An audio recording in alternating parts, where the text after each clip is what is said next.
Hi friends, ஒரு ஆள் உங்களுக்கு காமிக்கிறேன் பாருங்கள். இதே பழக்கம் தான். டெய்லி நான் எங்கே இருக்கிறேனோ அங்கே தான் வந்து இருப்பேன். அப்படி அங்கே தான் அவருக்கு தூக்கமும் வரும் ஃப்ரெண்ட்ஸு.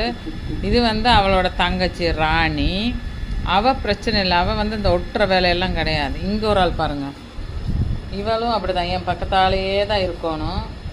நான் ரெஸ்ட் ரூம் போனால் கூட ரெஸ்ட் ரூமுக்கு வெளியே நின்றுட்டுருப்பான். அப்புறம் பாருங்கள், இங்கே ஒரு ஆள் இதாங்க சேலைக்குள்ளேயே இதே பார்த்தீங்களா? இது என்ன பழக்கம்னு தெரியுதா உங்களுக்கு? இது என்ன ராஜாவுக்கு என்ன கெட்ட பழக்கம்னு தெரியல ஃப்ரெண்ட்ஸு. ராஜா இப்படி தான் நான் சேரில் உட்காந்துருந்தா சேருக்குள்ளே அடியில் வந்து என்னோடய காலு கையில் முட்டிட்டு தான் தூங்கணும். அதாவது ராஜா செல்ல கொட்டி, அம்மாவோட செல்ல கொட்டி இது சரிங்களா ஃப்ரெண்ட்ஸ். அப்புறம் நம்ம எங்கேயாச்சும் வெளியில் போயிட்டு வந்துட்டோம்னா போதும், ஒரே அழுத மயந்தான். இவனை விட்டுட்டு எங்கேயுமே நாங்கள் போக முடியாது ஃப்ரெண்ட்ஸு. ஒரே அழுகாட்சியாக தான் இருக்கும். காதில் உண்ணி இருக்குது, அதை எடுத்து விடலான்னு எங்கள் மாமா தூக்கி வச்சுருக்குறா. அப்படி ஆனால் அந்த உண்ணி பெரிய உண்ணி ஒன்று காலையிலேருந்து எடுத்தா. அப்படி இப்போ அதை எடுத்து விடலாம், வலிக்குமே கடிக்குமே அப்படின்ட்டு இருந்தால் எப்படி ஃபைட் பண்ணுறான்னு மட்டும் பாருங்கள் ஃப்ரெண்ட்ஸ். சரியான சண்டை, சரியான அம்மா இங்கே வா, அம்மா இங்கே வா, உதறிட்டு தான் இருக்கிறான். அது உண்ணியோ பூச்சி இருக்கும் காதில், ஆனால் எடுக்கிறதுக்கு அலோவ் பண்ண மாட்டேங்கிறான். நம்ம என்ன பண்ண முடியும்? அவளுக்கு தானே வலிக்கும். நைஸாக தடவி கொடுத்துட்டு அதுக்கப்புறம் நீ வந்து பண்ணணும், அப்போ தான் வந்து விடுவான்.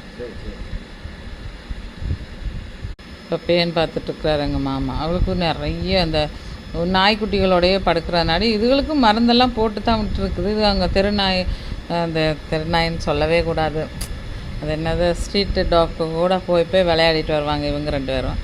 அதில் இருக்கிற பூச்சிக பூரா இவங்களுக்கும் வந்துடும். அதை கொண்டு வந்து இவளுக்கு கொடுப்பாங்க. எல்லாமே அப்படி தான் பாருங்கள் எப்படி பார்த்துட்ருக்குறான்னு. நல்லது தான் செய்வோம், ஆனால் வந்து அதுகளுக்கு புரிய மாட்டேங்குது எதுக்காக இப்படி பண்ணுறாங்கன்றது.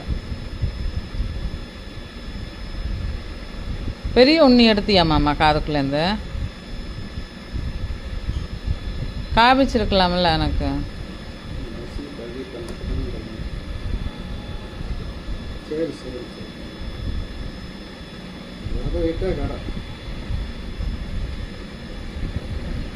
ஒரு பூச்சி எடுக்க விட மாட்டான் காதுக்குள்ளே இருந்து.